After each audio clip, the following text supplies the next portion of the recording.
नमस्कार दोस्तों, स्वागत है आपका BMJ एकेडमी में। दोस्तों, वर्ल्ड ज्योग्राफी के आज के इस वीडियो में हम अफ्रीका महादेश की सभी नदियों के बारे में पढ़ेंगे। जैसा कि हम सभी जानते हैं, विश्व की सबसे लंबी नदी नील नदी है और वह अफ्रीका महादेश की ही नदी है।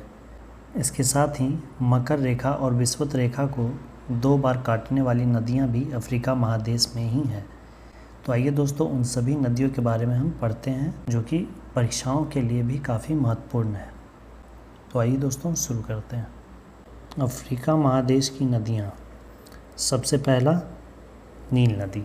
नील नदी युगांडा, दक्षिणी सूडान, सूडान तथा मिस्र 4 देशों से होकर गुजरती है। नील नदी विश्व की सबसे लंबी नदी है। इसकी कुल लंबाई 6650 किलोमीटर है। नील नदी 2 नदियों के मिलने से बनती है, एक श्वेत नील और दूसरा नीला नील। श्वेत नील का उद्गम विक्टोरिया झील से होता है और नीला नील इथियोपिया के उच्च भूमि से निकलती है। यह दोनों नदियाँ सूडान की राजधानी खार्तूम में मिलती है और वहाँ से यह नील नदी कहलाती है। नील नदी उत्तर की ओर प्रवाहित होते हुए भूमध्य सागर में अपना जल गिराती है। नील नदी पर मिस्र में असवान बांध बनाया गया, जिससे नासिर झील का निर्माण हुआ है। प्रश्न इस तरह से भी पूछ सकता है कि असवान बांध किस नदी पर बनाया गया है, तो नील नदी पर है। कहाँ है? मिस्र में। नासिर झील कहाँ स्थित है? तो यह नील नदी पर असवान बांध पर स्थित है और इस बांध से जल विद्युत उत्पादन भी किया जाता है। आइए दोस्तों, अब हम इसे मैप पे देख लेते हैं। ये देखिए, अफ्रीका महादेश का एक प्राकृतिक मानचित्र है। सबसे पहले हम नील नदी की स्थिति और उसके प्रवाह क्षेत्र को देखते हैं। ये देखिए दोस्तों, ये है विक्टोरिया झील। यहाँ से देखिए एक नदी निकली है जिसे कि श्वेत नील कहते हैं और ये है इथियोपियन उच्च भूमि। यहाँ से निकली है ब्लू नील। यही ब्लू नील आगे जाकर यहाँ सूडान की राजधानी खार्तूम में यहाँ मिल जाती है और यहाँ के बाद से यह नील नदी के नाम से जानी जाती है। और यहाँ के बाद से खार्तूम के बाद से देखिए नील नदी ये इस तरह से प्रवाहित होते हुए यहाँ देखिए नासिर झील है, यहाँ असवान बांध बनाया गया है और ये फिर आगे जाकर यहाँ नील नदी का मुहाना यहाँ बना लेती है भूमध्य सागर में। ये उत्तर की ओर प्रवाहित हो रही है और स्वेज नहर देखिए इसके जस्ट बगल में ही है। ये स्वेज की खाड़ी है और इधर ये लाल सागर है। अगला है कांगो जायरे नदी। यह कतांगा के पठार से निकलती है और यह विषुवत रेखा को 2 बार काटती है। कांगो नदी अपना जल दक्षिण अटलांटिक महासागर में गिराती है। कांगो नदी पर ही स्टैनली जलप्रपात स्थित है। आइए कांगो जायरे नदी को मैप पर देखते हैं। यह है कतांगा का पठार। इन्हीं पठारों से बहुत सारी नदियाँ निकलती है। इनमें से यहाँ से देखिए एक नदी यहाँ से इधर निकली है, यहाँ पर स्टैनली जलप्रपात है। वही ये आगे जाकर इस तरह से होते हुए दक्षिण अटलांटिक महासागर में अपना जल गिरा देती है।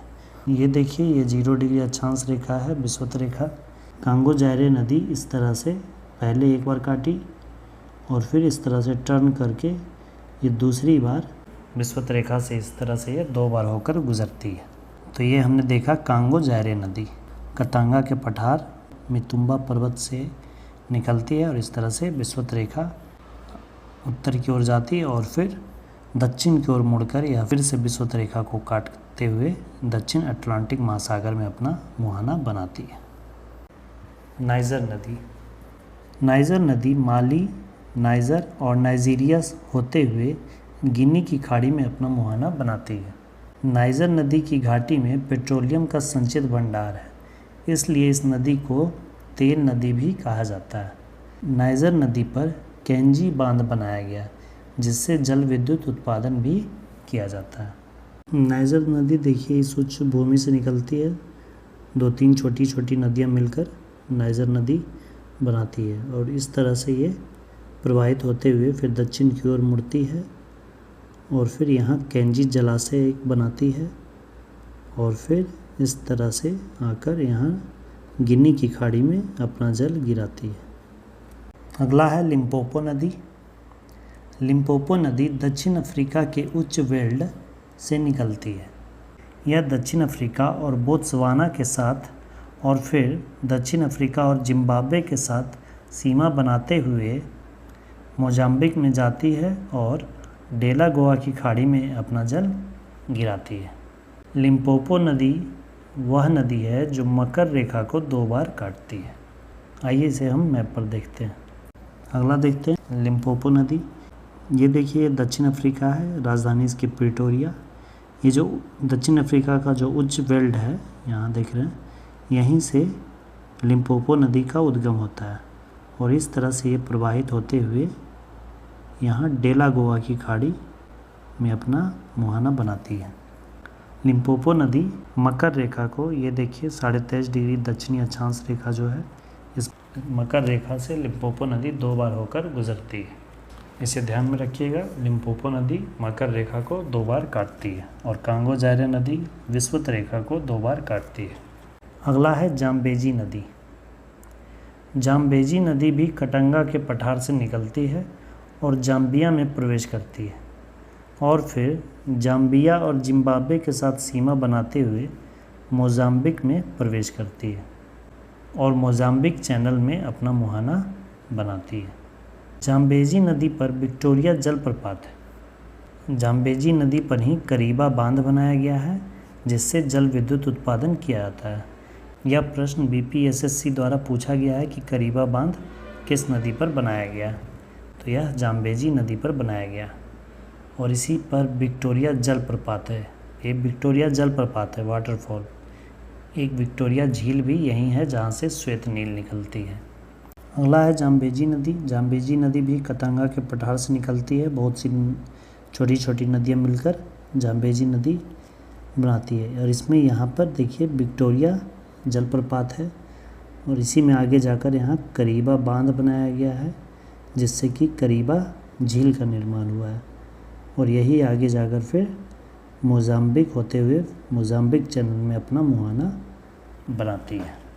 अफ्रीका में बहुत सारी झीलें भी हैं जिनमें से एक मलावी झील जिसे न्यासा झील कहते हैं, यहाँ करीबा झील, फिर यहाँ एम्बेरू झील, फिर यहाँ टंगनिका झील, ये विक्टोरिया झील जिससे नील नदी का उद्गम हुआ है।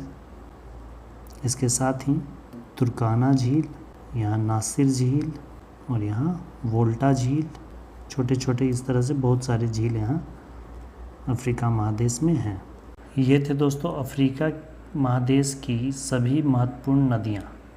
इसके पिछले वीडियो में मैंने अफ्रीका महादेश के सभी देश और उनकी राजधानी और साथ ही एशिया और यूरोप महादेश के बारे में भी हमने डिटेल में अलग अलग वीडियो में देखा।